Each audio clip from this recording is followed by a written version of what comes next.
ਨਮੋ ਬੁੱਧਾ, ਜੈ ਭੀਮ, ਜੈ ਭਾਰਤ। ਜਿਸ ਤਰ੍ਹਾਂ ਯੂਕੇ, ਯੂਰਪ ਅਤੇ ਹੋਰ ਸਾਰੇ ਹੀ ਦੇਸ਼ਾਂ ਵਿੱਚ ਜਿੱਥੇ ਜਿੱਥੇ ਵੀ ਆਪ ਸਕਾਈ ਟੀਵੀ ਜੋ ਕਿ ਕੰਛੀ ਟੀਵੀ ਦੇ ਜ਼ਰੀਏ ਆਪ ਲੋਟਸ ਟੀਵੀ ਵੇਖ ਰਹੇ ਹੋ, ਆਪ ਜੀ ਦਾ ਨਿੱਘਾ ਸਵਾਗਤ ਹੈ। ਲੋਟਸ ਟੀਵੀ ਜੋ ਕਿ doctor Ambedkar memorial committee Great Britain ਦਾ ਸਥਾਪਿਤ ਕੀਤਾ ਹੋਇਆ ਮੀਡੀਆ ਵਿੰਗ ਹੈ, ਜੋ ਕਿ ਆਪ ਨਾਲ ਵਾਅਦਾ ਕਰਦਾ ਹੈ ਕਿ ਵਿਸ਼ਵ ਰਤਨ ਬਾਬਾ ਸਾਹਿਬ ਡਾਕਟਰ ਭੀਮਰਾਓ ਅੰਬੇਡਕਰ ਜੀ ਦਾ ਕਾਰਵਾ, ਤਥਾਗਤ ਬੁੱਧ ਦਾ ਧੰਮ ਤੇ ਬਾਬਾ ਸਾਹਿਬ ਦੇ ਸਮਾਜ ਦੀ ਗੱਲ ਕਰਦਾ ਹੈ। ਤੋ ਇਸੇ ਤਰ੍ਹਾਂ ਅੱਜ ਇੱਕ ਵਾਰ ਫਿਰ ਜੋ ਕਿ 20 ਅਕਤੂਬਰ ਐਤਵਾਰ ਦਾ ਦਿਨ ਹੈ, doctor Ambedkar memorial committee Great Britain ਜੋ ਕਿ ਅੱਜ ਦੇ ਦਿਨ ਨੂੰ ਬਹੁਤ ਹੀ ਸ਼ਰਧਾ ਦੇ ਨਾਲ ਕਠੀਨਾ ਦੇ ਰੂਪ ਦੇ ਵਿੱਚ ਮਨਾ ਰਿਹਾ ਹੈ। ਕਠੀਨਾ ਦਿਵਸ ਜੋ ਕਿ ਅੱਜ ਮਹਾਬਟ Buddha Vihara Wolverhampton doctor Ambedkar memorial committee Great Britain ਵੱਲੋਂ ਸਥਾਪਿਤ ਕੀਤਾ ਹੋਇਆ ਤੇ ਅੱਜ ਉਸ ਨੂੰ ਮਨਾਇਆ ਗਿਆ।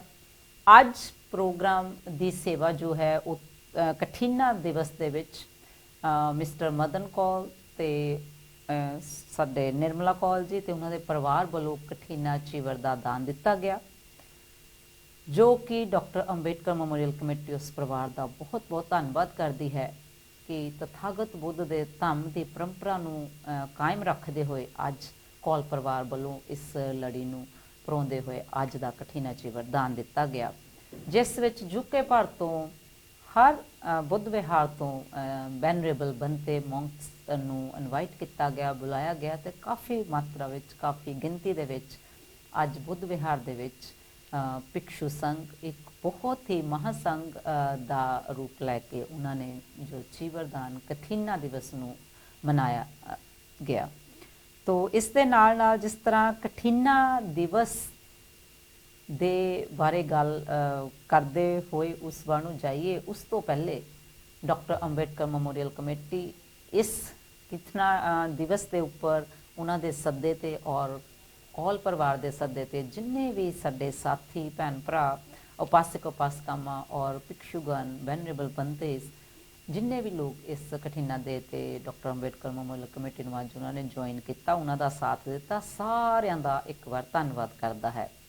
ਖਾਸ ਕਰਕੇ ਸਾਡੇ KL ਚਾਂਦ ਜੀ ਬੈਡਫੋਰਡ ਤੋਂ ਬਹੁਤ ਆਪਣੇ ਪਰਿਵਾਰ ਦੇ ਸਾਥ ਬੜੇ ਹੀ ਹੁਲਾਸ ਚਾਅ ਦੇ ਨਾਲ ਆਏ। ਉਹਨਾਂ ਦੇ ਨਾਲ ਨਾਲ ਮਿਸਟਰ ਚਮਨ ਬਿਰਦੀ ਤੇ ਉਹਨਾਂ ਦਾ ਪਰਿਵਾਰ, ਉਹਨਾਂ ਦੇ ਬਹੁਤ ਸਾਰੇ ਰਿਸ਼ਤੇਦਾਰ ਐਂਡ ਬਹੁਤ ਸਾਰੇ ਬੋਧੀਸਤਵ ਹੋਰ ਵੀ ਮੈਂਬਰ ਪੂਰੇ ਯੂਕੇ ਤੋਂ ਅੱਜ ਬੁੱਧ ਵਿਹਾਰ ਦੇ ਵਿੱਚ ਆਏ, ਉਹਨਾਂ ਦਾ ਵੀ ਧੰਨਵਾਦ ਕਰਦੇ ਹਾਂ। ਤੋ ਇਸੇ ਚਰਚਾ ਨੂੰ ਇਸੇ ਤਰ੍ਹਾਂ ਅੱਗੇ ਵਧਾਉਣ ਤੋਂ ਪਹਿਲਾਂ ਕਠੀਨਾ ਡੇ ਦੀ ਗੱਲ ਕਰਨ ਤੋਂ ਪਹਿਲੇ ਅੱਜ ਮੇਰਾ ਸਾਥ ਦੇਣ ਦੇ ਲਈ ਬਹੁਤ ਹੀ ਆਦਰਣੀਏ ਵੈਨਰੇਬਲ ਬੰਤੇ ਧੰਮਾ ਨਾਗ ਜੀ ਮੇਰੇ ਨਾਲ ਹਨ। ਸਭ ਤੋਂ ਪਹਿਲੇ ਉਹਨਾਂ ਦੇ ਨਾਲ ਆਪ ਜੀ ਦਾ ਰਾਬਤਾ ਕਰਵਾਉਂਦੇ ਹਾਂ। ਬੰਤੇ ਧੰਮਾ ਨਾਗ, first of all I would like to welcome you and thank you to join me today on the special occasion. Thank you to you. So thanks to Dhammopasak Madan Kaul and Dhammopasika Nirmala Kaul. So they was offered today Kathina rope to the Sangha, and Sangha decide and consider to who was able of that rope monk. So it's a very big ceremony because of the it's completely I think it's a very big festival in the Buddha Shashana, है ना। तो ये जो आज का समारोह हुआ वो काफ़ी बड़े पैमाने पे हुआ, और इसके लिए आज मैं आप सबको यूके टीवी के माध्यम से यूके तथा यूरोप के सभी जितने भी lotus international media Buddhist TV के जितने भी दर्शक हैं उनको मेरी ओर से आपके कठिना दिवस के हार्दिक हार्दिक शुभकामना देता हूँ। शुभकामना देता हूँ कॉल फैमिली को कि जिन्होंने इस साल ये सारा कठिना की जिम्मेदारी ली और कठिन चिवर संघ को दान दिया, और संघ ने वो कोशिश की कि कौन जो बनते हैं जो विहार में है या फिर जो एबल है उसको वो चिवर दान दिया जाए। तो इस तरह से आज की कठिना सेरेमनी हुई। तो निश्चित तौर पे इसके ऊपर में हम आज पूरी जानकारी लेने की कोशिश करेंगे। नमो बुद्धाय, नमो धम्माय, नमो संघाय, जय भीम। थैंक यू ਬੰਤੇ ਜੀ। जिस तरह ਬੰਤੇ जी ने भी दसिया कि आज जो कठिना दिवस या कठिना डे जो डॉक्टर अंबेडकर मैमोरीअल कमेटी बुद्ध विहार बुद्ध विहार ਦੇ ਵਿੱਚ ਮਨਾਇਆ ਗਿਆ, ਤੇ ਉਸ ਦਾ ਪਿਛੋਕੜ ਥੋੜਾ ਜਿਹਾ ਮੈਂ ਆਪ ਨਾਲ ਸਾਂਝਾ ਕਰਨਾ ਚਾਹਾਂਗੀ। ਅਸੀਂ ਹਮੇਸ਼ਾ ਹਾਰਡ ਚੀਵਰਦਾਨ, ਕਠਿਨਾ ਜੋ ਹੈ, ਕਠਿਨਾ ਦਾ ਮਤਲਬ ਹੀ ਹਾਰਡ, ਟਿਪੀਕਲਟ ਹੈਗਾ। ਤਾਂ ਇਸ ਦੇ ਲਈ ਜਿੱਦਾਂ ਜੋ ਬੁੱਧਿਸਟ ਕਲਚਰ ਨਾਲ ਜੁੜੇ ਹੋਏ ਲੋਕ ਨੇ, ਉਹਨਾਂ ਦਾ ਮੰਨਣਾ ਹੈ ਕਿ ਹਾਰਡ ਚੀਵਰਦਾਨ ਜਿਹੜਾ ਹੈ ਉਸ ਨੂੰ ਕਰਵਾਉਣਾ, ਜਾਣੂ ਕਰਵਾਉਣਾ ਬਹੁਤ ਜ਼ਰੂਰੀ ਹੈ ਆਪਣੇ ਦਰਸ਼ਕਾਂ ਦੇ ਨਾਲ। ਸ਼੍ਰੀਲੰਕਾ, ਮਿਆਂਮਾਰ, ਥਾਈਲੈਂਡ, ਬੰਗਲਾਦੇਸ਼, ਸਾਰੇ ਹੀ ਦੇਸ਼ਾਂ ਦੇ ਵਿੱਚ ਇਹ ਪ੍ਰਾਚੀਨ ਇੱਕ ਬੌਧਿਕ ਪਰੰਪਰਾ ਹੈ। ਜਿਹੜੇ ਜਿਹੜੇ ਵੀ ਬੌਧਿਸਟ ਦੇਸ਼ ਹਨ ਉਹਨਾਂ ਦੇ ਵਿੱਚ ਇਸ ਨੂੰ ਇੱਕ ਅਨਮੋਲ ਵਿਰਾਸਤ, ਬਹੁਤ ਹੀ ਰਿਚ ਕਲਚਰ ਦੇ ਰੂਪ ਦੇ ਵਿੱਚ ਸੰਭਾਲ ਕੇ ਰੱਖਿਆ ਗਿਆ ਤੇ ਇਸ ਨੂੰ ਮਨਾਇਆ ਜਾਂਦਾ ਹੈ। ਜੋ ਹਾਰਡ ਚੀਵਰ ਦਾਨ ਸਿਖਾਉਂਦਾ ਹੈ ਕਿ ਜੀਵਨ ਵਿੱਚ ਅਸਲ ਖੁਸ਼ੀਦਾਨ, ਸਹਿਯੋਗ, ਜਿਹੜਾ ਖੁਸ਼ੀ ਸਾਨੂੰ ਮਹਿਸੂਸ ਹੁੰਦੀ ਹੈ ਉਸ ਦੇ ਵਿੱਚ ਸਹਿਯੋਗੀ ਹੁੰਦਾ ਹੈ ਜਦੋਂ ਅਸੀਂ ਕੋਈ ਇਸ ਤਰ੍ਹਾਂ ਦਾ ਦਾਨ ਦਿੰਦੇ ਹਾਂ। ਤੋ ਅੱਜ ਦੇ ਸਮੇਂ ਦੇ ਵਿੱਚ ਜਿਸ ਤਰ੍ਹਾਂ ਦੀਆਂ ਭੌਤਿਕ ਚੀਜ਼ਾਂ ਹਨ, ਜ਼ਿੰਦਗੀ ਦੇ ਵਿੱਚ ਬਹੁਤ ਐਸ਼ ਆਰਾਮ ਦੀਆਂ ਚੀਜ਼ਾਂ ਹਨ, ਜੀਵਨ ਸ਼ੈਲੀ ਹੈ ਜਿਸ ਤਰ੍ਹਾਂ ਦੀ, ਉਸ ਜੀਵਨ ਸ਼ੈਲੀ ਦੇ ਵਿੱਚ ਰਸਮ, ਸਵੈ ਅਨੁਸ਼ਾਸਨ ਨੂੰ, ਅੰਦਰੂਨੀ ਸ਼ਾਂਤੀ ਦੇ ਲਈ, ਸਪੈਸ਼ਲੀ ਇੰਟਰਨਲ ਪੀਸ ਦੇ ਲਈ ਇਸ ਤਰ੍ਹਾਂ ਦੀਆਂ ਜਿਹੜੀਆਂ ਅਨਮੋਲ ਚੀਜ਼ਾਂ ਹਨ, ਤਥਾਗਤ ਬੁੱਧ ਦੇ ਸਮੇਂ ਦੀਆਂ ਜਿਸ ਤਰ੍ਹਾਂ ਦੇ ਅਨਮੋਲ ਦਾਨ ਹਨ ਜਾਂ ਵਿਰਸਾ ਹੈ, ਇਸ ਦੀ ਬਹੁਤ ਜ਼ਰੂਰਤ ਹੈਗੀ ਆ। ਜੋ ਇਹ ਕਠਿਨਾ ਡੇ ਮਨਾਇਆ ਜਾਂਦਾ, ਇਹ ਇੱਕ ਪੂਰੇ ਆਪਣੇ ਸੁਸਾਇਟੀ ਨੂੰ, ਭਾਈਚਾਰੇ ਨੂੰ ਇਕੱਠੇ ਕਰਨ ਦਾ ਇੱਕ ਹੋਰ ਮਹੱਤਵਪੂਰਨ ਸਮਾਂ ਹੁੰਦਾ ਹੈ ਕਿ ਇਸ ਨੂੰ ਕੋਈ ਇੱਕ ਸੰਸਥਾ ਜਾਂ ਇੱਕ ਪਰਿਵਾਰ ਨਹੀਂ ਮਨਾ ਸਕਦਾ। ਇੱਕ ਪੂਰਾ ਸੁਸਾਇਟੀ, ਤੁਹਾਡਾ ਪੂਰਾ ਸਮਾਜ ਰਲ ਕੇ ਇਕੱਠਾ ਹੋ ਕੇ, ਪਹਿਲੇ ਸਮਾਜ ਇਕੱਠਾ ਹੁੰਦਾ ਹੈ, ਫਿਰ ਕੋਈ ਸੰਸਥਾ, ਫਿਰ ਭਿੱਖੂ ਸੰਘ, ਇਹ ਸਾਰੇ ਜਦੋਂ ਇੱਕ ਜਗ੍ਹਾ ਤੇ ਇਕੱਠੇ ਹੋ ਜਾਂਦੇ ਹਨ ਤੇ ਇਹਨਾਂ ਸਾਰਿਆਂ ਦਾ ਇਸ ਦੇ ਵਿੱਚ ਰੋਲ ਅਦਾ ਹੁੰਦਾ ਹੈ, ਤਾਂ ਫਿਰ ਕਠਿਨਾ ਡੇ ਜਿਹੜਾ ਉਸ ਨੂੰ ਮਨਾਇਆ ਜਾਂਦਾ ਹੈ। ਤੇ ਇਸ ਦੇ ਵਿੱਚ ਖਾਸ ਕਰਕੇ ਮੁੱਦਤਾ, ਪਿਆਰ, ਇਹ ਸ਼ੀਲ ਦੀ ਭਾਵਨਾ, ਇਸ ਤਰ੍ਹਾਂ ਦੀਆਂ ਬਹੁਤ ਸਾਰੀਆਂ ਚੀਜ਼ਾਂ ਸਾਡੀ ਜ਼ਿੰਦਗੀ ਦੇ ਲਈ ਜੋ ਇੰਪੋਰਟੈਂਟ ਹਨ, ਉਹਨਾਂ ਸਾਰੀਆਂ ਦੀ ਗਿਣਤੀ ਇਸ ਦੇ ਵਿੱਚ ਕੀਤੀ ਜਾਂਦੀ ਹੈ। ਇਸੇ ਕਰਕੇ ਤਥਾਗਤ ਬੁੱਧ ਨੇ ਕਿਹਾ ਕਿ ਇਸ ਨੂੰ ਆਪਣੀ ਜ਼ਿੰਦਗੀ ਦੇ ਵਿੱਚ ਜ਼ਰੂਰ ਅਪਣਾਉਣਾ ਚਾਹੀਦਾ ਹੈ। ਇਹ ਬੜੀਆਂ ਮਹੱਤਵਪੂਰਨ, ਕੀਮਤੀ ਜੀਵਨ ਵਿੱਚ ਅਪਣਾਉਣ ਵਾਲੀਆਂ ਚੀਜ਼ਾਂ ਹਨ ਜਿਹੜੀਆਂ ਕਿ ਜ਼ਿੰਦਗੀ ਨੂੰ ਖੁਸ਼ਹਾਲ ਤੇ ਬਹੁਤ ਸੁਖੀ ਬਣਾਉਂਦੀਆਂ ਹਨ। ਇਸ ਕਠੋਰ ਜੀਵਨਦਾਨ ਦਾ ਸੰਦੇਸ਼ ਅਧਿਆਤਮਕ ਅਤੇ ਸੱਭਿਆਚਾਰਕ ਖੁਸ਼ਹਾਲੀ ਦੇਣਾ ਹੈ। ਤੋ ਇਸੇ ਤਰ੍ਹਾਂ ਜਿਸ ਤਰ੍ਹਾਂ ਇਹ ਤਾਂ ਇਸ ਦਾ ਪਿਛੋਕੜ ਹੈ ਤਥਾਗਤ ਬੁੱਧ ਦੇ ਸਮੇਂ ਤੋਂ ਲੱਗ ਕੇ, ਜੋ ਕਿ ਇੱਕ ਬਹੁਤ ਰਿਚ ਕਲਚਰ, ਇੱਕ ਬਹੁਤ ਹੀ, ਜਿਸ ਤਰ੍ਹਾਂ ਇੱਕ ਡਾਇਮੰਡ ਇੱਕ ਹੁੰਦਾ ਹੈ, ਉਸ ਦੀ ਕੋਈ ਕੀਮਤ ਲਗਾਉਣੀ ਬਹੁਤ ਔਖੀ ਹੁੰਦੀ ਹੈ, ਇਸੇ ਤਰ੍ਹਾਂ ਤਥਾਗਤ ਬੁੱਧ ਦਾ ਜੋ ਇਹ ਕਥੀਨਾ ਦਾ ਸਾਡੇ ਲਈ ਇੱਕ ਸ਼ਾਸਨ ਹੈ ਜਾਂ ਕਥੀਨਾ ਦੀ ਜਿਹੜੀ ਪਰੰਪਰਾ ਹੈ ਬਹੁਤ ਹੀ ਰਿਚ ਹੈ।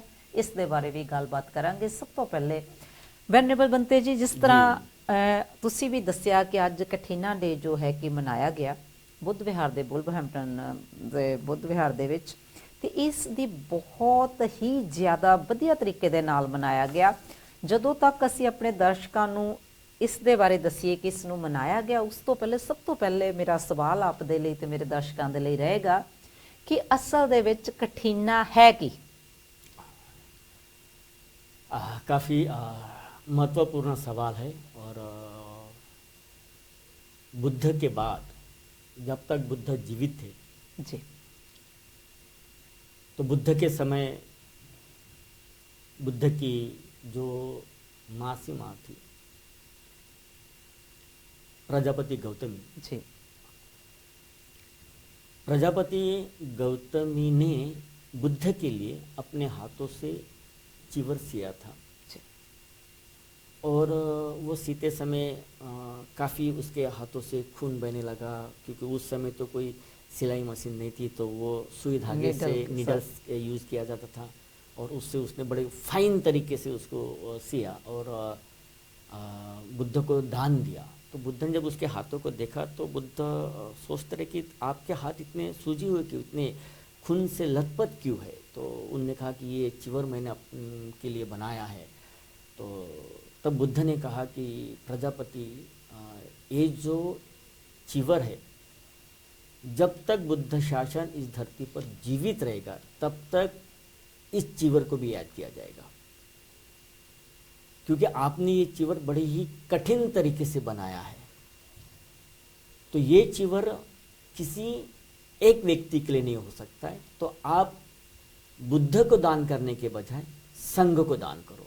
जी। और संघ डिसाइड करेगा कि वो चिवर किसे दान देना है। तो फिर प्रजापति गौतम मुनि ने वो चिवर संघ को दान दिया और तब से फिर ये कठिना सेरेमनी चलती आई। और इस तरह से पूरे बौद्ध जगत में कठिना का त्यौहार मनाया जाता है। और इसके पीछे और एक महत्वपूर्ण बात यह है कि कठिन चिवर जो भी परिवार दान करता है वो संघ को दान करता है।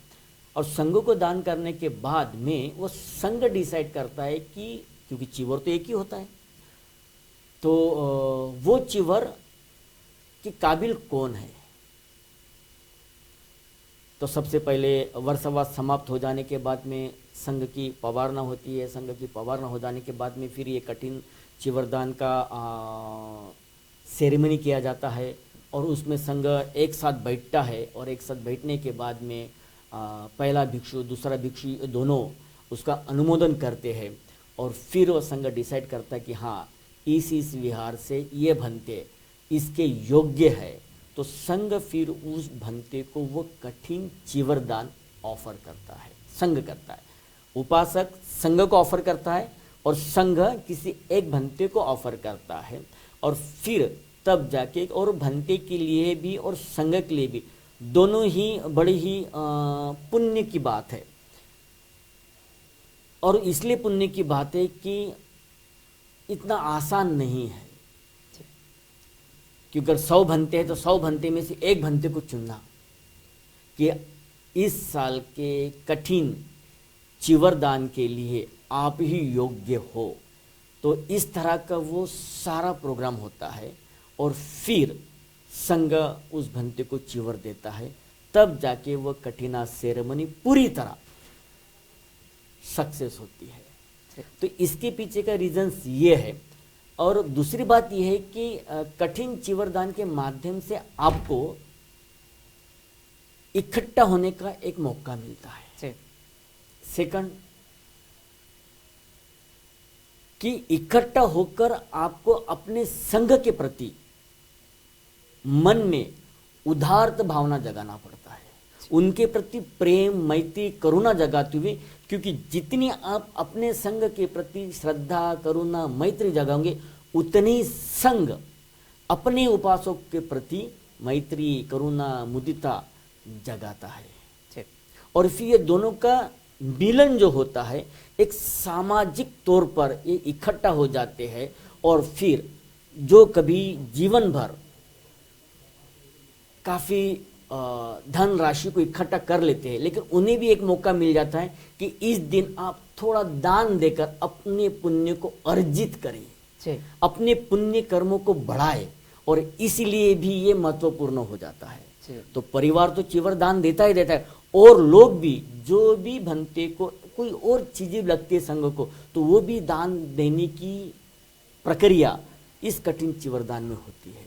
और काफ़ी लोग देते हैं। और श्रीलंका, बर्मा, थाईलैंड, म्यांमार, इन काफ़ी जगह बड़े पैमाने में सबसे बड़ा बुद्ध शासन का अगर कोई त्यौहार है वैशाख डे के बाद में तो कठिन चिवरदान का।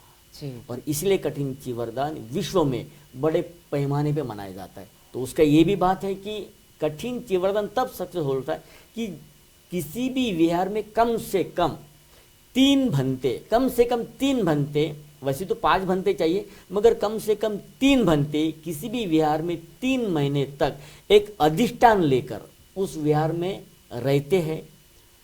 अपने अपने हिसाब से वो धम्म का अध्ययन करते हैं, अपने अपने हिसाब से वो अपनी कुशल अवस्था के माध्यम से, अपने कुशल चिवस्था के माध्यम से उस अवस्था को प्राप्त करने का प्रयास करते हैं। तो इसी वर्षवास के बीच में अगर बुद्ध शासनों का चित्र देखा तो काफ़ी विपස්සनाचार्य, विनय पिटकचार्य, अभिधम्म पिटकचार्य, सुत्त पिटकचार्य, ये सारे डिग्रियां उस समय की इसी वर्षवास के समय उपलब्ध की जाती थी। आप अपने अध्ययन के माध्यम से उस चीज को प्राप्त करो। और इसीलिए कठिना सेरेमनी विश्व में महत्वपूर्ण है।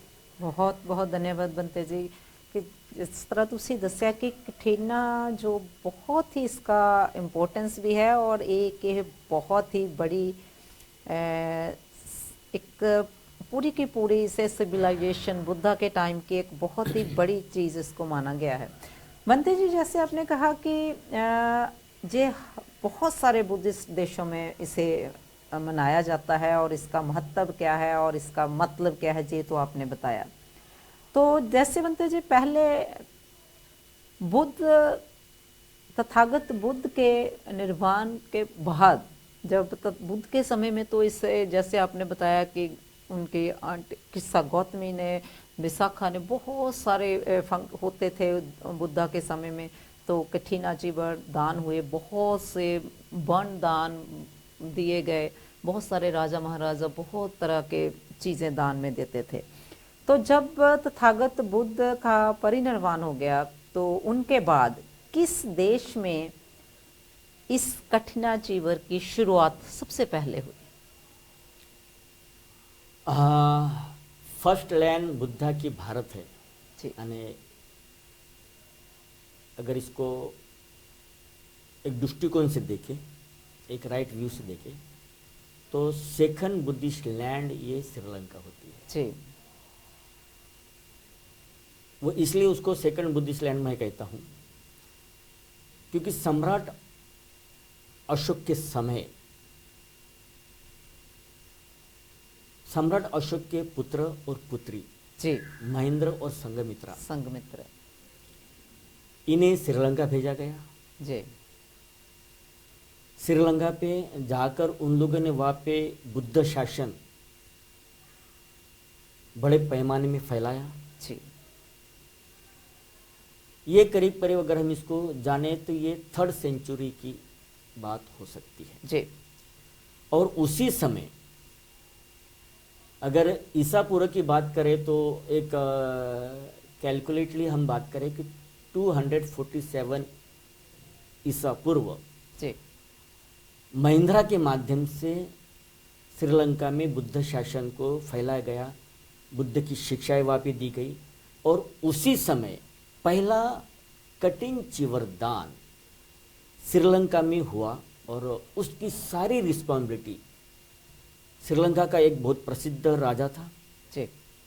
राजा देवान पियतिस्सा और उसके सानिध्य में ये पहला कटिंग चिवरदान हुआ और उस कटिंग चिवरदान के माध्यम से जो वहाँ पे और एक रूल भी वहाँ पे स्टार्ट हुआ कि जैसे कि हम कहते हैं कि विहारों के अंदर में भिक्षु नहीं तो वो विहार नहीं है, तो उसी तरह से वहाँ पे विहार भी बने और वो विहारों के अंदर में उस विहार का एक प्रमुख भिक्षुओं को चुना गया।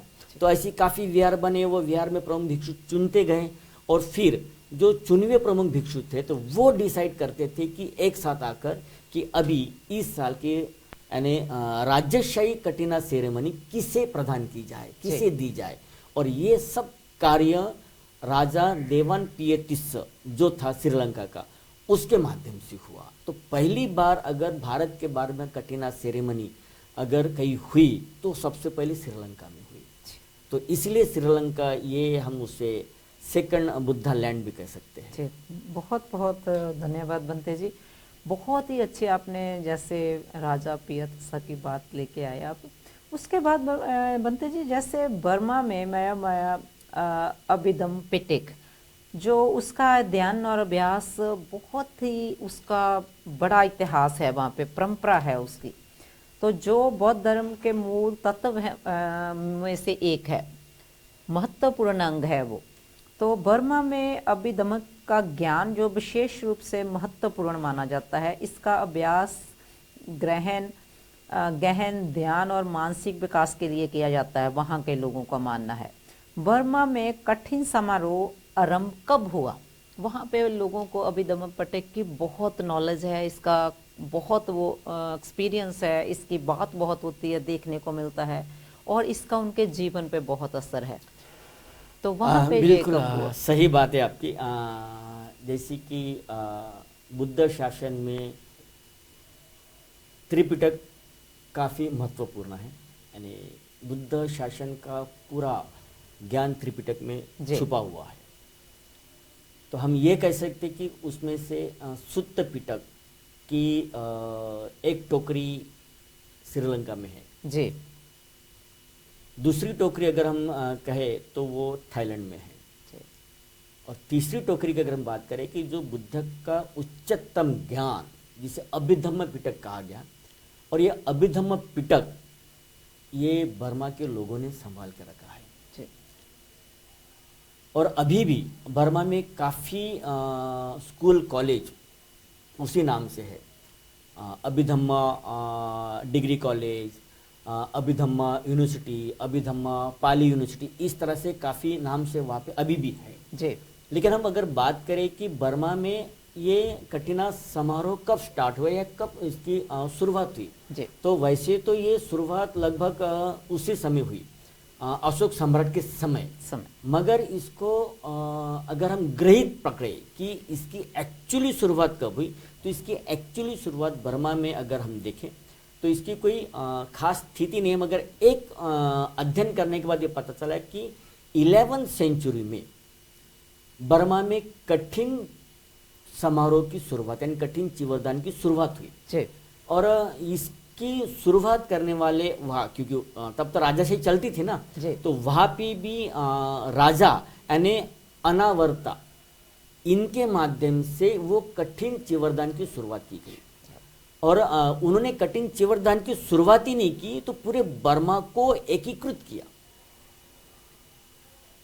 और पूरे धम्म के माध्यम से बर्मा के सारे भिक्षु तथा उपासक को जोड़ा।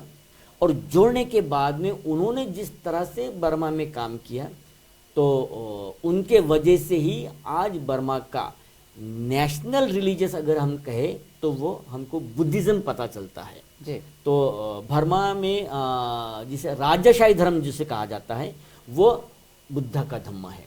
और वो बुद्ध का धम्म अगर सही मायने में स्थापित करने वाला कोई राजा था तो वो राजा अनावरत्ता था। और उसके समय में ही 11वीं सेंचुरी में ये राज्यशाही धर्म वापस स्थापित हुआ, बुद्ध का धर्म स्थापित हुआ, लोग जुड़ते गए और फिर इसको एक कठिना का स्वरूप दिया गया, क्योंकि परंपरा तो चलती आ रही थी। तो फिर इसे कठिना समारोह के माध्यम से वहाँ के लोगों को कुशल कर्म करने का एक मौका प्राप्त हुआ। जी, आज भी अगर हम बर्मा में जाते हैं तो आज भी देखते हैं तो बर्मा वैसे तो काफ़ी यानी कंपेयर टू अदर्स कंट्री काफ़ी यानी इकोनॉमिकली पुअर है। मगर बर्मा और तथा बर्मा के लोगों के अंदर में एक पारमी सबसे ज़्यादा है, वो दान पारमी। बर्मा के लोगों के अंदर में जो दान पारमी, तो अगर हम इसको थोड़ा सा और डीप में लेके जाए तो छठे संगायन के समय डॉक्टर बाबा साहब आम्बेडकर जब बर्मा में जाते हैं तो बर्मा में जाते डॉक्टर बाबा साहब आम्बेडकर वहाँ पे देखते हैं कि बर्मा के लोग क्या कर रहे हैं। तो doctor Baba Saheb Ambedkar writing and speeches में लिखते हैं कि बर्मा के लोगों की एक खासियत मैंने देखी कि वो दिन भर में अगर 100 रुपये कमाते फॉर एग्जाम्पल, तो उसमें से 80 रुपये धम्मों को दान देते और 20 रुपये में अपनी जीविका चलाने की कोशिश करते हैं। एंड इस तरह से वो अपने धम्म के प्रति अपनी श्रद्धा, अपना समर्पण, अपना डेडिकेशंस बताते हैं। तो डॉक्टर बाबा साहब ने वही फार्मूला उसका अगेंस्ट कर दिया इंडिया में। जब बाबा साहब ने बुद्धिज्म को एडॉप्ट किया तो तब बाबा साहब ने कहा था कि अगर बर्मा के लोग 80 रुपये दान करते हैं तो मैं आपको ये नहीं कहूँगा आप 80 रुपये दान करो, क्योंकि हम तो तब तो लड़ रहे थे अपने लड़ाई के लिए, तो आप कम से कम 20 रुपये दान करो और 80 रुपये में अपना जीवन गुजारा करो। तो इस तरह से बाबा साहब ने वहाँ से भी हमें दिया। तो आज हम मेडिटेशन भी जितना करते हैं तो यहाँ पे भी जितना मेडिटेशन प्रैक्टिस की जाती है तो उसके सायाडो जो है तो वो अभिधम्म पिटक के माध्यम से ही उन्होंने मेडिटेशन को और गहरे गहरे डीप में जाकर उस चीज़ की अनुभूति की है। तो बर्मा का रोल भी इसमें काफ़ी इम्पोर्टेंस है और बड़े पैमाने में बर्मा में भी कटिना समारोह मनाया जाता है।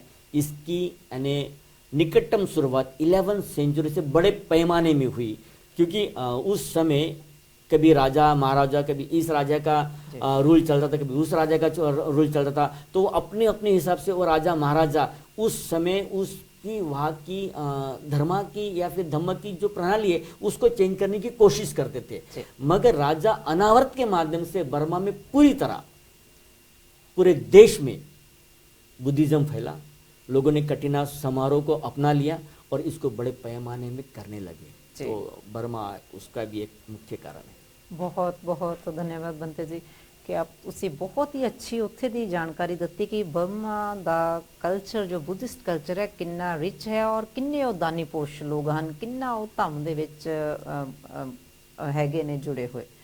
ਤੋ ਜਿਸ ਤਰ੍ਹਾਂ ਤੁਸੀਂ ਬੰਤੇ ਜੀ ਦੱਸਿਆ ਕਿ ਇੰਡੀਆ ਦੇ ਵਿੱਚ, ਸ਼੍ਰੀਲੰਕਾ ਦੇ ਵਿੱਚ, ਬਰਮਾ ਦੇ ਵਿੱਚ ਜੋ ਬੁੱਧ ਧਰਮ ਹੈ ਬੜਾ ਹੀ ਉਸ ਨੂੰ ਉੱਚੇ ਦਰਜੇ ਦੇ ਨਾਲ, ਬੜਾ ਹੀ ਉਸ ਨੂੰ ਅਨਮੋਲ ਤਰੀਕੇ ਦੇ ਨਾਲ ਲਿਆ ਜਾਂਦਾ ਆਪਣੀ ਜ਼ਿੰਦਗੀ ਦੇ ਵਿੱਚ। ਤੇ ਅਗਰ ਉਸ ਤੋਂ ਅਸੀਂ ਥੋੜਾ ਜਿਹਾ ਵਧੀਆ, ਜਿਸ ਤਰ੍ਹਾਂ ਤੁਸੀਂ ਦੱਸਿਆ ਕਿ ਥਾਈਲੈਂਡ, ਕੰਬੋਡੀਆ, ਹੋਰ ਵੀ ਬਹੁਤ ਸਾਰੇ ਦੇਸ਼ਾਂ ਦੇ ਵਿੱਚ ਬੁੱਧ ਧਰਮ ਨੂੰ ਬਹੁਤ ਅੱਛੇ ਤਰੀਕੇ ਦੇ ਨਾਲ ਪ੍ਰਵਲਿਤ ਹੈਗਾ, ਪ੍ਰਚਲਿਤ ਵੀ ਹੈ, ਇਸ ਨੂੰ ਮੰਨਿਆ ਜਾਂਦਾ। ਤੇ ਅੱਜ ਅਸੀਂ ਅਗਰ ਇਸ ਤਰ੍ਹਾਂ ਥਾਈਲੈਂਡ ਵਿੱਚ ਜਾਈਏ, ਥਾਈਲੈਂਡ ਦੀ ਗੱਲ ਕਰੀਏ, ਤਾਂ ਜਿਸ ਤਰ੍ਹਾਂ ਤੁਸੀਂ ਦੱਸਿਆ ਕਿ ਉੱਥੇ ਵੀ ਬੁੱਧ ਧਰਮ ਜਿਹੜਾ ਕਾਫੀ ਜ਼ਿਆਦਾ ਵਧੀਆ ਤਰੀਕੇ ਦੇ ਨਾਲ ਉਸ ਨੂੰ ਅਡਾਪਟ ਕੀਤਾ ਗਿਆ ਹੈ। ਤੇ ਜਿਸ ਤਰ੍ਹਾਂ ਅੱਜ ਕਠੀਨਾ ਦਿਵਸ ਦੀ ਗੱਲ ਅਸੀਂ ਕਰ ਰਹੇ ਹਾਂ, ਕਠੀਨਾ ਡੇ, ਕੀ ਤੁਸੀਂ ਆਪਣੇ ਐਕਸਪੀਰੀਅੰਸ ਦੇ ਵਿੱਚ ਜਾਂ ਤੁਹਾਡੀ ਨੌਲੇਜ ਦੇ ਵਿੱਚ ਥਾਈਲੈਂਡ ਦੇ ਵਿੱਚ ਵੀ ਇਸ ਤਰ੍ਹਾਂ ਦਾ ਕਠੀਨਾ ਦਿਵਸ ਦੀ शुरुआत कदों हुई ਜਾਂ किस तरह उत्थे भी इसनूं लिया जाता? बिल्कुल, इसके बारे में भी हम आपसे बातचीत करते हैं। थाईलैंड में अगर हम बातचीत करें तो थाईलैंड में भी 6-7 सेंचुरी के बीच में बुद्धिज्म पहुंच गया था, मगर उसे राज्याश्रय नहीं मिला, क्योंकि उस समय बर्मा और थाई लोगों के बीच में भी काफ़ी लड़ाई हुई। थाईलैंड के अंदर में भी काफ़ी बुद्ध विहारों को नष्ट कर दिया गया था, तो वो उस समय की जो पोजीशन थी। लेकिन अगर हम 13th सेंचुरी में अगर आते हैं और 13th सेंचुरी से अगर हम थाईलैंड के पूरे इतिहास को अच्छी तरह स्टडी करते तो हमें पता चलता है कि उस समय थाईलैंड में सुखोथाई शासन था, और ये सुखोथाई काल के अंदर में राजा राम खेमंग, इन्होंने फिर बुद्धिज्म को अपना लिया जी। और बुद्धिज्म को अपनाने के बाद उससे राजाश्रय दिया, और राजाश्रय देने के साथ साथ उन्हें वहां पे संघ का शासन स्थापित किया, जिसे संघानुशासन कहते हैं। और वो संघानुशासन स्थापित करते हुए जब संघ को और संघ के माध्यम से बुद्ध धर्म का प्रचार थाईलैंड में होने लगा, तो उनको राज्यशाही का जब सपोर्ट प्राप्त हुआ तो उन्होंने बड़े पैमाने पे काम करना चालू कर दिया। और आज भी अगर हम थाईलैंड में देखते हैं तो सबसे ज्यादा कठिन उत्सव अब कंपेयर टू अदर्स कंट्री बड़े पैमाने में थाईलैंड में मनाया जाता है। जैसे कि हमने बातचीत की थी कि अगर सुत्ते पिटक की कटोरी श्रीलंका में है, अभिधम्म पिटक की टोकरी अगर बर्मा में है, तो विनय पिटक की टोकरी जो है वो थाईलैंड में है। तो आज भी थाईलैंड में जिस तरह से भिक्षुओं के विनय के साथ में धम्मा को आगे बढ़ाने का जो कार्य किया जाता है, ये काफी अमूल्य कार्य जिसे कहा जाता है। और वहां पे एक परंपरा और बन चुकी है कि अगर जो भी राजा राज सिंहासन पर बैठता है, या फिर सीधे सीधे शब्दों में कहा जाए कि वो राजगद्दी पर बैठता है, तो सबसे पहले वो भी 2 महीने या साल भर के लिए भिक्षु बनता है जी। ये बहुत बड़ी बात है। और जब वो 2 महीने साल भर के लिए भिक्षु बनता है, और फिर उसके बाद में वो भिक्षु के प्रति अपनी श्रद्धा को समर्पित करता है। तो थाईलैंड में आज के समय भी वहाँ पे 2 तरह की कठिना सेरेमनी होती है। एक कठिना सेरेमनी जिसे रॉयल कठिना सेरेमनी कहा जाता है, राजा के घरानों से चली आ रही सेरेमनी, तो उसे स्पॉन्सर खुद राजा करता है या फिर राज परिवार करता है। एक कठिना सेरेमनी जो होती है वो आम पब्लिक के माध्यम से होती है, जिस पर्टिकुलरली किसी विहार में कोई भंते लोग रह रहे हैं, तो वो अपने उपासक को बताते हैं कि हाँ वर्ष अब समाप्त हो रहा है, अब हमको कठिना सेरेमनी करना है। और उसके लिए फिर उपासक के माध्यम से, जिस तरह से आज हमारे बुद्ध विहार में कौल फैमिली के माध्यम से कठिना चिवर ऑफर किया गया, उस तरह से फिर वहाँ पे एक एक उपासक सामने आता है, और फिर वो कहता है कि इस साल की कठिन चिवर दान ऑफर करने की जिम्मेदारी मैं लेता हूँ, या ये रिस्पॉन्सिबिलिटी मुझे दीजिए। और ये फिर थाईलैंड में चलते आ रहा। तो ये थाईलैंड में आज के दिन compare to Sri Lanka, compare to Burma, है ना। थाईलैंड का जो कटिना समारोह है वो वाकई में देखने योग्य है, पूरे विनीतशीलता के साथ में और दान पारमी के साथ में। और इसी समय थाईलैंड में कटिना समारोह में आपको जो पुण्य अर्जित करने के लिए दान करने की जो वहाँ पे सहूलत मिलती है, इसे दो तरह का देखा जाए, एक संगदान, एक सामाजिक दान। संगदान के माध्यम से वो भी सामाजिक दान में बाद में कन्वर्ट होता, मगर कुछ सामाजिक दान ऐसे होता है कि जिसके माध्यम से अगर आज कुछ दान समाज के माध्यम से कटिना समारोह में आया है तो उससे और एक मोनेस्ट्री क्यों ना बनाई जाए। तो ये बहुत बड़ी बात है थाईलैंड के लिए। और अगर हम देखते हैं तो आज यूके में भी बड़े पैमाने में जगह जगह हमको थाई मोनेस्ट्री देखने को मिलती है। तो उसका रीजन ये है कि उन्होंने कटिना समारोह को इस तरह से कल्टीवेट कर लिया कि उससे आपके पुण्य भी कंप्लीट हो रहे हैं, जनरेशन को ये कल्चर पास भी हो रहा है, यानी फर्स्ट जनरेशन से लेके सेकंड जनरेशन लेके थर्ड जनरेशन, और आज के मॉडर्न जनरेशन में भी ये कल्चर धीरे धीरे पास होते जा रहा है।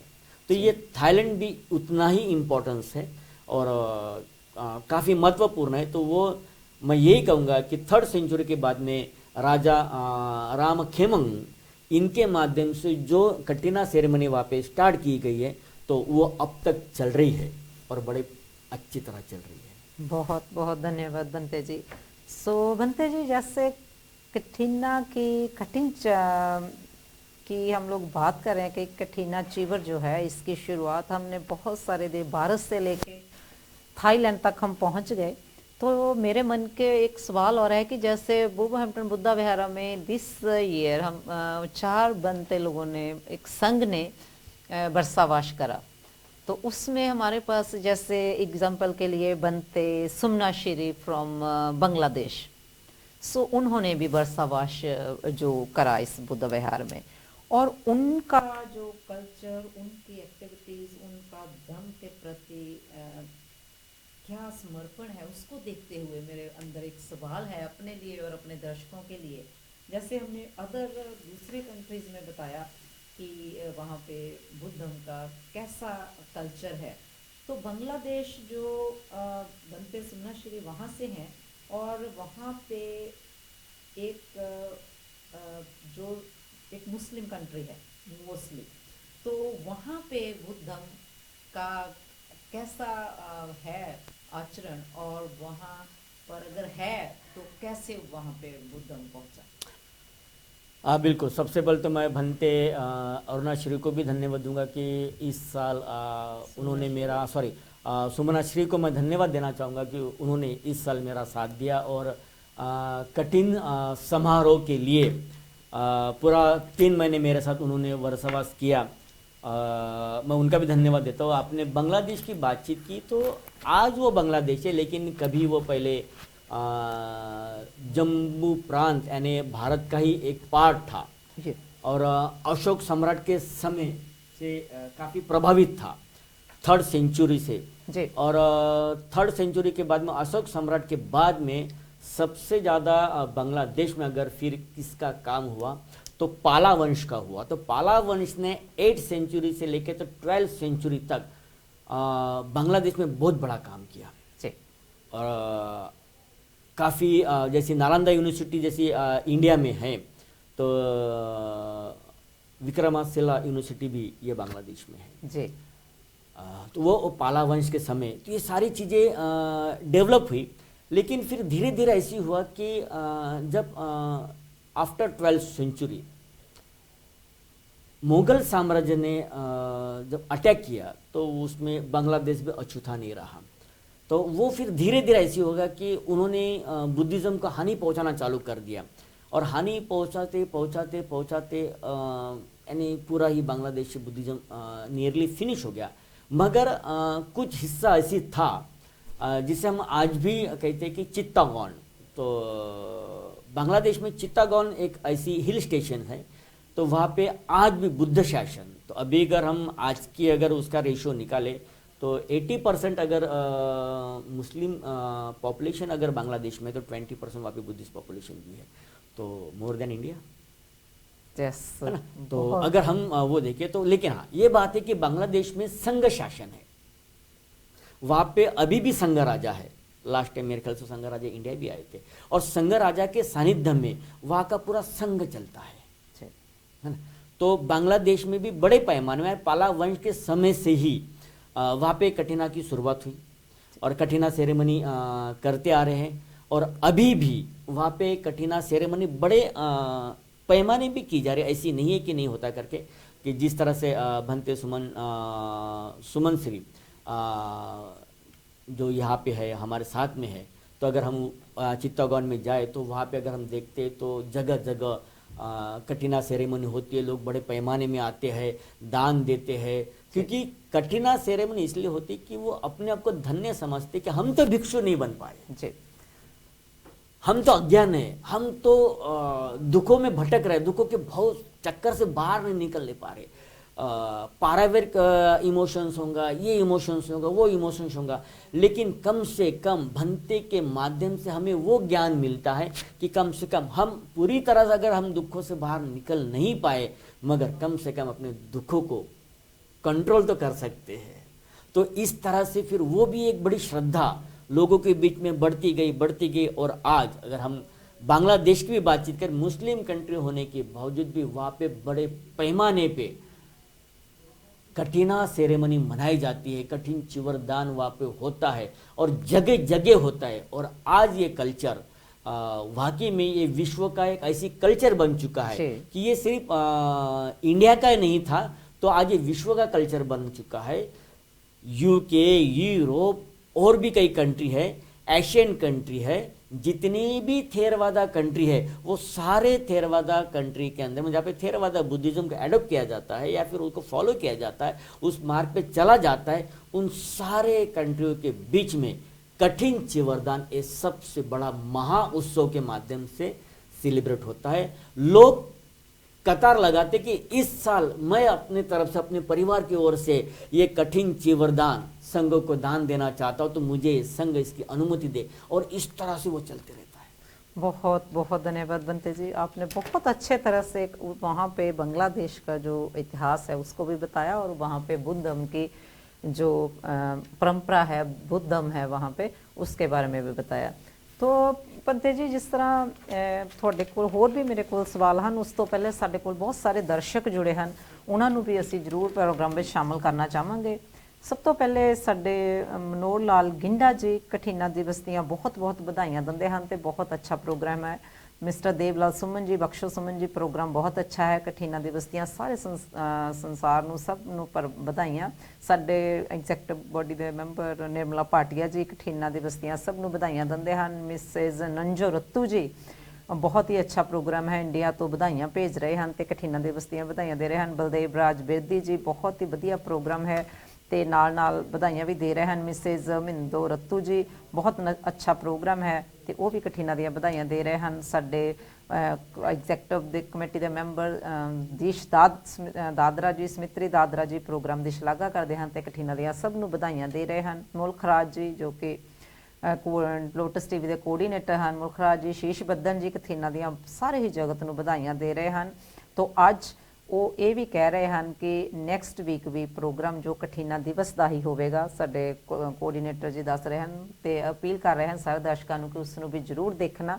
ਸੁਖਦੇਵ ਸੁਮਨ ਜੀ ਕਠਿਨਾ ਦੀਆਂ ਵਧਾਈਆਂ ਦੇ ਰਹੇ ਹਨ। ਜਿਸ ਤਰ੍ਹਾਂ KL ਚਾਂਦ ਜੀ, ਸਾਡੇ ਬਹੁਤ ਹੀ ਆਦਰਣੀय ਸਾਥੀ ਹਨ, ਬੈਡਫੋਰਡ ਤੋਂ ਅੱਜ ਕਠਿਨਾ ਦਿਵਸ ਦੇ ਲਈ ਆਏ ਸਨ, ਜੋ ਕਿ ਸਾਡੇ ਪਰਿਵਾਰ ਉਰਮਲਾ ਕੌਲ ਜੀ ਦੇ ਬੇਟੇ ਮਦਨ ਕੌਲ ਜੀ ਤੇ ਨਿਰਮਲਾ ਕੌਲ ਜੀ ਨੇ ਅੱਜ ਹੀ ਕਠਿਨਾ ਦਿੱਤਾ ਹੈ ਤੇ ਉਹਨਾਂ ਦੇ ਪਿਤਾ ਜੀ ਹਨ। ਤੇ ਉਹ ਬਹੁਤ ਹੀ ਪ੍ਰੋਗਰਾਮ, ਉਹਨਾਂ ਨੇ ਕਿਹਾ ਅੱਜ ਬਹੁਤ ਕਾਮਯਾਬ ਪ੍ਰੋਗਰਾਮ ਸੀ ਤੇ ਬਹੁਤ ਬਹੁਤ ਵਧਾਈਆਂ ਦੇ ਰਹੇ ਹਨ। ਤੇ ਉਸ ਦੇ ਨਾਲ 50 ਪੌਂਡ ਉਹ ਅੱਜ ਲੋਟਸ ਟੀਵੀ ਨੂੰ ਦਾਨ ਵੀ ਦੇ ਰਹੇ ਹਨ ਕਠਿਨਾ ਦਿਵਸ ਦੀ ਖੁਸ਼ੀ ਵਿੱਚ। ਤੇ KL ਚਾਂਦ ਜੀ ਦਾ ਬਹੁਤ ਬਹੁਤ ਧੰਨਵਾਦ ਕਰਦੇ ਹਾਂ, ਉਹਨਾਂ ਦੇ ਖੁਸ਼ੀ ਤੇ ਨਿਰੋਗੀ ਰਹਿਣ ਦੀ ਕਾਮਨਾ ਕਰਦੇ ਹਾਂ। ਬਲਦੇਵ ਬਿਰਦੀ ਜੀ, ਨੰਦੋ ਬਿਰਦੀ ਜੀ ਵੀ ਪ੍ਰੋਗਰਾਮ ਦੀ ਸ਼ਲਾਘਾ ਕਰ ਰਹੇ ਹਨ, ਵਧਾਈਆਂ ਦੇ ਰਹੇ ਹਨ। ਸੋਹਣਲਾਲ ਸਾਪਲਾ ਜੀ ਜਰਮਨੀ ਤੋਂ ਪ੍ਰੋਗਰਾਮ ਦੀ ਸ਼ਲਾਘਾ ਕਰਦੇ ਹਨ ਤੇ ਵਧਾਈਆਂ ਦੇ ਰਹੇ ਹਨ। ਸਾਪਲਾ ਸਾਹਿਬ ਨੂੰ ਵੀ ਬਹੁਤ ਬਹੁਤ ਕਠਿਨਾ ਦਿਵਸ ਦੀਆਂ ਵਧਾਈਆਂ। ਮਦਨ ਸਰੋਏ ਜੀ ਲੰਡਨ ਤੋਂ, ਪੰਤੇ ਜੀ ਦਾ ਪ੍ਰੋਗਰਾਮ ਬਹੁਤ ਹੀ ਵਧੀਆ ਹੈ, ਐਕਸਲੈਂਟ ਪ੍ਰੋਗਰਾਮ, ਤੇ ਨਾਲ ਕਠਿਨਾ ਦਿਵਸ ਦੀਆਂ ਵਧਾਈਆਂ ਦੇ ਰਹੇ ਹਨ। ਤੇ ਮਦਨ ਸਰੋਏ ਜੀ ਅੱਜ ਖਾਸ ਦਿਨ ਤੇ ਆਪ ਜੀ ਦੇ ਲਈ ਵੀ ਲੋਟਸ ਟੀਵੀ ਵੱਲੋਂ ਤੇ ਡਾਕਟਰ ਅੰਬੇਡਕਰ ਮੈਮੋਰੀਅਲ ਕਮੇਟੀ ਵੱਲੋਂ ਤੇ ਭਿੱਖੂ ਸੰਘ ਵੱਲੋਂ ਆਪ ਦੀ ਸਿਹਤ ਦੇ ਲਈ ਸ਼ੁਭ ਕਾਮਨਾਵਾਂ ਤੇ ਖੁਸ਼ੀ ਤੇ ਨਿਰੋਗੀ ਰਹਿਣ ਦੀ ਕਾਮਨਾ ਕਰਦੇ ਹਾਂ। ਉਸ ਦੇ ਨਾਲ ਨਾਲ ਬਹੁਤ ਸਾਰੇ ਜਿਸ ਤਰ੍ਹਾਂ ਸਾਡੇ ਕੋਲ ਨਾਲ ਸਾਡੇ ਟੈਕਨੀਸ਼ੀਅਨ ਸਾਹਿਬਾਨ ਤੁਹਾਨੂੰ ਅੱਜ ਜੋ ਕਠੀਨਾ ਦਿਵਸ ਮਨਾਇਆ ਗਿਆ ਉਸ ਦੀਆਂ ਪਿਕਚਰਾਂ ਵੀ ਤੁਹਾਨੂੰ ਨਾਲ ਜ਼ਰੂਰ ਸਕਰੀਨ ਤੇ ਸ਼ੇਅਰ ਕੀਤੀਆਂ ਹੋਣੀਆਂ ਹਨ ਤੇ ਜੋ ਕਿ ਅੱਜ ਕਠੀਨਾ ਦਿਵਸ ਬੁੱਧ ਵਿਹਾਰ ਬਰੂਹੈਂਪਟਨ ਦੇ ਵਿੱਚ ਮਨਾਇਆ ਗਿਆ। ਤੋ ਭੰਤੇ ਜੀ, ਜਿਸ ਤਰ੍ਹਾਂ ਅੱਜ ਅਸੀਂ ਕਠੀਨਾ ਦਿਵਸ ਮਨਾਇਆ ਬੁੱਧ ਵਿਹਾਰ ਦੇ ਵਿੱਚ, ਸਭ ਤੋਂ ਪਹਿਲਾਂ ਤਾਂ ਮੈਂ ਆਪਣੇ ਵੱਲੋਂ ਤੇ ਡਾਕਟਰ ਅੰਬੇਡਕਰ ਮੈਮੋਰੀਅਲ ਕਮੇਟੀ ਦੇ ਐਜ਼ ਏ ਪ੍ਰਧਾਨ ਹੋਣ ਦੇ ਨਾਤੇ ਤੇ ਲੋਟਸ ਟੀਵੀ ਵੱਲੋਂ ਅੱਜ ਸਭ ਤੋਂ ਪਹਿਲੇ ਤੁਹਾਨੂੰ ਬਹੁਤ ਬਹੁਤ ਕੰਗ੍ਰੈਚੁਲੇਸ਼ਨ ਕਰਦੇ ਆ ਕਿ ਤੁਸੀਂ ਜੋ ਬਰਸਾਵਾਸ਼ ਦੇ ਉਪਰੰਤ ਅੱਜ ਇੰਨਾ ਵੱਡਾ ਭਿੱਖੂ ਸੰਘ ਜੋ ਕਿ ਸਾਰੇ ਇੰਗਲੈਂਡ ਤੋਂ ਸਾਡੇ ਭਿੱਖੂ ਗਣ ਆਏ ਸਨ, ਉਹਨਾਂ ਦੁਆਰਾ ਆਪ ਜੀ ਨੂੰ ਇਸ ਚੀਵਰ ਦੇ ਲਈ ਚੁਣਿਆ ਗਿਆ। ਤੋ ਆਪ ਜੀ ਨੂੰ ਕਠੀਨਾ ਚੀਵਰ ਜੋ ਅੱਜ ਵੁਲਵਰਹੈਂਪਟਨ ਬੁੱਧ ਵਿਹਾਰ ਦੇ ਵਿੱਚ ਦਿੱਤਾ ਗਿਆ ਤੇ ਉਸ ਦੇ ਲਈ ਆਪ ਦੇ ਲਈ ਸ਼ੁਭ ਕਾਮਨਾਵਾਂ ਤੇ ਉਸ ਦੇ ਲਈ ਤੁਹਾਨੂੰ ਬਹੁਤ ਬਹੁਤ ਵਧਾਈ। ਤੇ ਉਸ ਦੇ ਨਾਲ ਭੰਤੇ ਜੀ, ਇੱਕ ਕੁਐਸਚਨ ਮੇਰਾ ਆਪਣੇ ਲਈ ਤੇ ਦਰਸ਼ਕਾਂ ਦੇ ਲਈ ਹੈ ਅਖੀਰ ਦੇ ਵਿੱਚ ਕਿ ਜਿਸ ਤਰ੍ਹਾਂ ਅੱਜ ਕਠੀਨਾ ਦਿਵਸ ਮਨਾਇਆ ਗਿਆ ਜੋ ਕਿ ਬਹੁਤ ਲੰਬੇ ਸਮੇਂ ਤੋਂ ਪ੍ਰਾਚੀਨ ਕਾਲ ਤੋਂ ਬੁੱਧ ਦੇ ਸ਼ਾਸਨ ਤੋਂ ਚੱਲਦਾ ਆ ਰਿਹਾ, ਅਸੀਂ ਸਾਰੇ ਦੇਸ਼ਾਂ ਦੇ ਵਿੱਚ ਗੱਲ ਕੀਤੀ ਕਿ ਚੱਲਦਾ ਹੈ ਤੇ ਇਸ ਦੀ ਬਹੁਤ ਇੰਪੋਰਟੈਂਸ ਹੈ। तो इस नु देखते हुए आप पिछली प्राचीन की बात करी, आज की बात करी, तो फ्यूचर में आप इसको कैसे देखते हैं? ये एक्चुअली देखिए कि ये तो हमारा कल्चर है जी, ये बुद्ध का शासन है और इस कल्चर को हम कोई आज नहीं बना रहे। अगर हम बुद्ध के समय से बातचीत करें तो आज करीब करीब 2600 ईयर नियरली कंप्लीट होते हैं। इसमें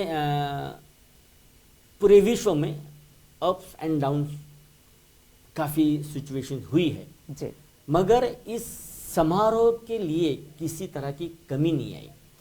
अब आपने कहा कि हम मॉडर्न युग के लिए क्या देख सकते फ्यूचर। मॉडर्न युग के लिए चाहे हम कितने भी मॉडर्न बन जाए, लग्जरी है, इकोनॉमिकली पावर है, वो मान सम्मान भी है, सब कुछ है, मगर आपके पास में एक चीज की कमी रह जाएगी।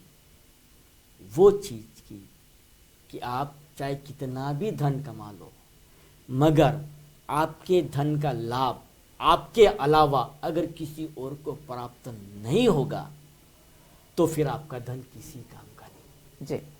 और कठिना समारोह या कठिना सेरेमनी इस बात का प्रतीक है। बुद्ध शासन से लेके तो अब तक ये ऐसी मैसेज देता है कि एक समय ऐसे आएगा कि आपको अपने पुण्य कार्य करने के लिए प्रेरित होना पड़ेगा। और कठिना समारोह उन सबको ये दरवाजे खुले करता है कि अब तो थोड़ा पुण्य कार्य कर ले। यानी एक बेशक हम मॉडर्न है मगर कल्चर के माध्यम से हम पुअर हैं जी। तो ये कठिना सेरेमनी हमें रिच बनाता है। तो रिच कैसे बनाता है? रिच इकोनॉमिकल नहीं बनाता, रिच बनाता है रिलीजियसली, रिच बनाता है मेंटली, रिच बनाता है आपको कल्चरली। तो वो जो सारी चीज है, तो अगर हम आज से जैसे कि आपने कहा कि मॉडर्न, तो आज तो हमारे वट महासंबुन बुद्ध विहार है ना, डॉक्टर अंबेडकर मेमोरियल कमेटी ने जो बुद्ध विहार बनाया है, उस बुद्ध विहार में हमारे फ्यूचर के लिए आज से कठिना सेरेमनी बुक है जी, है ना। हमारे पास में लिस्ट लगी हुई कि 2036, 37, 38 तक हमारे लिए कठिना ऑफर करने के लिए लोग रेडी है ना। तो ये तो आज तो हमारे बच्चे जो मॉडर्न है, लेकिन कल्चर को जो पकड़ के है तो वो कल्चर उनको डेवलप। तो ये जो है मॉडर्न सिटी कितनी भी निर्माण हो जाए, मगर अगर आपके अंदर में किसी को सम्मान देने की भावना नहीं है और किसी से सम्मान लेने की भावना नहीं है, किसी के ज्ञान को समझने की अगर भावना नहीं है, तो वो मॉडर्नाइजेशन किसी काम का नहीं है। तो ये सोचो यूके अमेरिका जैसी जो देश है compare to India and others poor country काफ़ी मॉडर्न है, लेकिन उस कंट्री में भी बुद्धा की शिक्षाएं उन्हें फ्यूचर बताती है। जैसे कि 41 ईयर्स से कल्चर चल रहा है। सोचने वाली बात है। अगर हम वट महासंबुन बुद्ध विहार की बात करें तो भंते महासंबुन का नाम इसलिए लेना जरूरी है कि भंते महासंबुन पूरे यूके के लिए, स्पेशली इंडियन सोसाइटी के लिए वो सूरज की किरण साबित हुए कि उन्होंने एक ऐसी धम्म की रोशनी आपके ऊपर में डाली। आज भंते संबुन हमारे बीच में नहीं है, मैं उनको नम्रता के साथ में वंदन करता हूँ, प्रणाम करता हूँ, मगर उनके साथ भी मुझे कुछ समय गुजारने का मौका मिला और यही कहूँगा कि अगर भंते संबुन हमारे बीच में नहीं होते तो बेशक ये संस्कार भले ही भारत से उत्पन्न हुआ हो, भले ही भारतीय लोगों का हो, लेकिन हम इस संस्कार से भी हम अंधेरे में थे। तो इस संस्कार को जगाने वाले आपके बीच में अगर कोई थे, एंड 1983 से लेकर अगर हम आज चले तो आज 2024 है, तो एक लंबा समय चला गया, 41 ईयर्स। भंते के सानिध्य में भी कठिना सेरेमनी हो रही है और भंते ना होती हुई भी कठिना सेरेमनी हो रही है, मगर उनके ना होती हुई आज कठिना सेरेमनी हो रही है। ये कारण सिर्फ वही है कि उन्होंने एक ऐसी कल्चर दे दिया है। तो मॉडर्न तो आप लोग भी थे उस समय कंपेयर टू अदर्स कंट्री, लेकिन कल्चर के बगैर तो आपकी कोई पहचान ही नहीं थी ना। तो ये कल्चर हमको मिला है, ये कल्चर हमको बुद्धा से मिला है, ये कल्चर आपको जो मिला है भंते संबुन के माध्यम से मिला है। और आज कंटिन्यू हम चल रहे हैं सार दल सार, और आगे भी चलते रहेंगे। तो किसी का त्याग तो किसी के लिए ऊंचा आसन बन जाता है। तो भंते महासंबुन का त्याग कमिटी के 41 ईयर्स की जर्नी है कठिना की, और कमिटी के खुद के 56 ईयर जर्नी है भंते संबुन के त्याग की। तो ये काफ़ी महत्वपूर्ण है। तो मॉडर्निटी आ जाएंगे, मगर मॉडर्निटी के साथ में आपको मेंटली पीस अगर चाहिए तो आपको इस तरह के समारोह करना पड़ेगा। तो हमें अंदर में इनर पीस की भावना जगाना पड़ेगा, अंदर में दया की भावना जगाना पड़ेगा, मैत्री की भावना जगाना पड़ेगा, करुणा की भावना जगाना पड़ेगा, उपेक्षा की भावना जगाना पड़ेगा।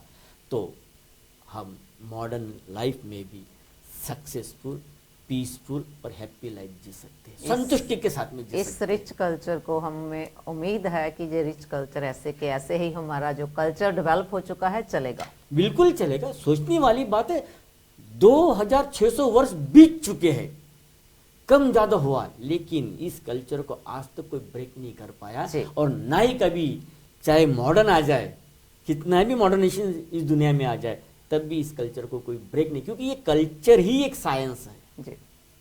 ये कल्चर एक ऐसा साइंस है कि साइंस है नहीं, कोई सुप्रीम पावर से निर्माण तो नहीं हुआ, आखिर इंसान ने ही साइंस को क्रिएट किया। तो पहला साइंटिस्ट अगर कोई भारत का था या फिर विश्व का था तो वो तो तथागत भगवान बुद्ध थे, जिनने पहली बार साइंस की विचारधारा समाज के बीच में रखी। तो कठिना सेरेमनी ये भी एक साइंटिफिक रीजन ही है जी। बहुत बहुत धन्यवाद बंते जी, बहुत अच्छे तरीके से आपने जो पीछे का, पास्ट का, प्राचीन का बताया और आने वाले फ्यूचर के जो आपने उम्मीद हमारे साथ रखी है। तो एक बार फिर जिन्ने भी दर्शकों ने सानू फोन कॉल्स किए हैं ਜਾਂ ਅੱਜ ਦੀ ਕਠਿਨਾ ਦਿਵਸ ਤੇ ਡਾਕਟਰ ਅੰਬੇਡਕਰ ਮੈਮੋਰੀਅਲ ਕਮੇਟੀ ਔਰ ਕੌਲ ਪਰਿਵਾਰ ਦਾ ਸਾਥ ਦਿੱਤਾ ਹੈ, ਉਹਨਾਂ ਦਾ ਫਿਰ ਧੰਨਵਾਦ ਕਰਦੇ ਹਾਂ। ਸਾਡੇ ਨਾਲ ਹੋਰ ਥੋੜੇ ਫੋਨ ਕਾਲਸ ਜੁੜੇ ਹਨ, ਜਿਸ ਦੇ ਵਿੱਚ ਸ਼ਾਮ ਲਾਲ ਕੈਂਥ ਜੀ ਪ੍ਰੋਗਰਾਮ ਬਹੁਤ ਵਧੀਆ ਹੈ, ਉਹ ਵੀ ਕਠਿਨਾ ਦੀਆਂ ਵਧਾਈਆਂ ਦੇ ਰਹੇ ਹਨ। ਰਮੇਸ਼ ਜੱਸਲ ਜੀ, ਸਤਿਆ ਜੱਸਲ ਜੀ ਪ੍ਰੋਗਰਾਮ ਬਹੁਤ ਵਧੀਆ ਹੈ, ਕਠਿਨਾ ਦੀਆਂ ਵਧਾਈਆਂ ਦੇ ਰਹੇ ਹਨ। ਹੰਸਰਾਜ ਮਹਿਮੀ ਜੀ ਪ੍ਰੋਗਰਾਮ ਨੂੰ ਪਸੰਦ ਕਰ ਰਹੇ ਹਨ ਤੇ ਕਠਿਨਾ ਦੀਆਂ ਵਧਾਈਆਂ ਦੇ ਰਹੇ ਹਨ। ਅਮਤਾਬ ਕੌਲਤਾਰ ਜੀ, ਦਰਸ਼ਨਾ ਕੌਲਤਾਰ ਜੀ ਪ੍ਰੋਗਰਾਮ ਬਹੁਤ ਵਧੀਆ ਹੈ, ਵਧਾਈਆਂ ਵੀ ਦੇ ਰਹੇ ਹਨ। ਰਾਮ ਪ੍ਰਕਾਸ਼ ਮੰਮਨ ਜੀ, ਬਹੁਤ ਹੀ ਵਧੀਆ ਪ੍ਰੋਗਰਾਮ ਹੈ। ਭੰਤੇ ਜੀ ਦੇ ਵਿਚਾਰ ਵੀ ਬਹੁਤ ਅੱਛੇ ਹਨ। ਜਸਵੀਰ ਕਰੜੇ ਜੀ ਪ੍ਰੋਗਰਾਮ ਬਹੁਤ ਵਧੀਆ ਹੈ ਤੇ ਕਠਿਨਾ ਦੀਆਂ ਸਾਰੇ ਹੀ ਮੈਂਬਰਾਂ ਨੂੰ, ਸਾਰੇ ਹੀ ਭਾਈਚਾਰੇ ਨੂੰ ਵਧਾਈਆਂ ਦੇ ਰਹੇ ਹਨ। ਤੋ ਭੰਤੇ ਜੀ, ਜਿਸ ਤਰ੍ਹਾਂ ਅੱਜ ਕਠਿਨਾ ਦਿਵਸ ਬਹੁਤ ਹੀ ਅੱਛੇ ਤਰੀਕੇ ਦੇ ਨਾਲ 41, ਜਿਸ ਤਰ੍ਹਾਂ ਅਸੀਂ ਦੱਸਿਆ ਹੈ ਕਿ ਡਾਕਟਰ ਅੰਬੇਡਕਰ ਮੈਮੋਰੀਅਲ ਕਮੇਟੀ ਜੋ ਕਿ ਵੂਵਰਹੈਂਪਟਨ ਦਾ ਬੁੱਧ ਵਿਹਾਰਾ ਭੰਤੇ ਜੀ ਦੀ ਸਦਕਾ ਚੱਲ ਰਿਹਾ ਹੈ, ਔਰ ਇਸ ਨੂੰ ਹਰ ਸਾਲ ਬਹੁਤ ਹੀ ਚਾਵਾਂ ਤੇ ਉਲਾਸਾਂ ਦੇ ਨਾਲ, ਬਹੁਤ ਮਿਹਨਤ ਦੇ ਨਾਲ, ਬਹੁਤ ਲਗਨ ਦੇ ਨਾਲ ਮਨਾਇਆ ਜਾਂਦਾ ਹੈ। ਤੋ ਜਿੰਨੇ ਵੀ ਸਾਡੇ ਸਾਥੀ ਵੱਖਰੀਆਂ ਵੱਖਰੀਆਂ ਥਾਵਾਂ ਤੋਂ ਅੱਜ ਇਸ ਸਮਾਰੋਹ ਦੇ ਵਿੱਚ ਸ਼ਾਮਲ ਹੋਏ, ਸਾਰਿਆਂ ਦਾ ਧੰਨਵਾਦ। ਉਹਨਾਂ ਦੇ ਲਈ ਬਹੁਤ ਬਹੁਤ ਬੈਸਟ ਵਿਸ਼ੇਸ ਕੀਤੀਆਂ ਗਈਆਂ, ਉਹਨਾਂ ਨੂੰ ਪੰਤੇ ਭਿੱਖੂ ਸੰਘ ਕੋਲੋਂ ਬਹੁਤ ਬਲੈਸਿੰਗ ਦਿੱਤੀਆਂ ਗਈਆਂ।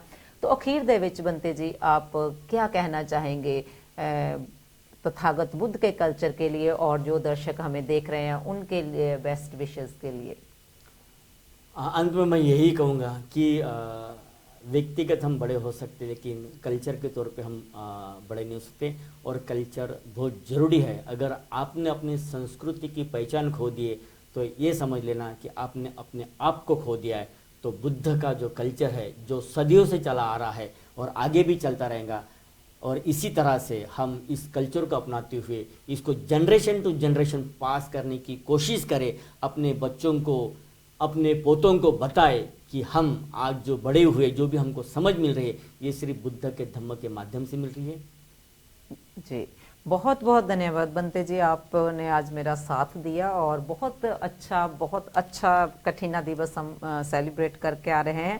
और एक बार फिर आपके लिए शुभकामनाएं कि आपको कठिना जीवन मिला। समय जो इजाजत नहीं दे रहा, अगली बार एक प्रोग्राम दे लिए मिलांगे, उदों तक दे लिए आपको इजाजत मंगते हैं। नमो बुद्धा, जय भीम, जय भारत जी। साधुवाद। आप सबका कल्याण हो, मंगल हो। साधु साधु साधु।